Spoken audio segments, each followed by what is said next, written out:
Hello, Zinka Paloi to Zose. Zinka Panin.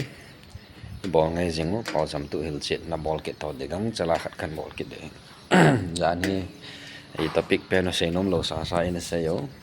Zumo Zamo Manjaki say Hilovin, Paul Sam to head ngay. Heading, the Nazala Gel Hot Nazala essay to him na. Pot the le I love Pipama Bang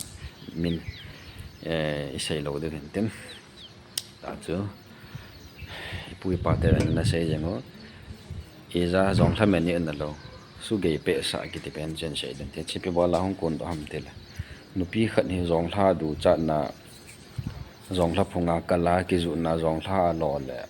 zong tha phung chu sang thim hi dia lo phamong mong lo ama la ki zu zu le a chai chai na chu azun tha na pe le wa ki zu do ta ni ama da lo do de lo ya chu ya zong tha me ni an lo ding su ge pe sa ta ki nga do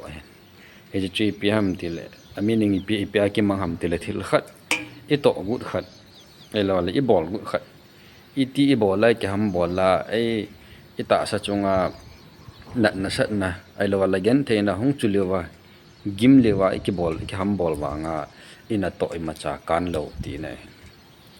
i ma cha pha chu mum lo nang chol li de nang li de na ta sa chunga ana lai dim se ta e banga na to gu chu ma cha tong do lo i ma cha pha chom lo i pi za na bol wanga a result chu zero hi jing ho khu a hung hi ting le hi che ta hen hi che pau cham thana ki te ka je na he i pi ke bol jong la pha chom lo ding gim sa chol sa ti na he a ngai la nga cha ya chu mo he chi nu bi nu zong tha lo a ko na chu a lo do di lo ama la jun tha na pe ta ya chu zong tha me hop na lo kyom thi mi nge ti a se na ta le ji ngai na sei hom divin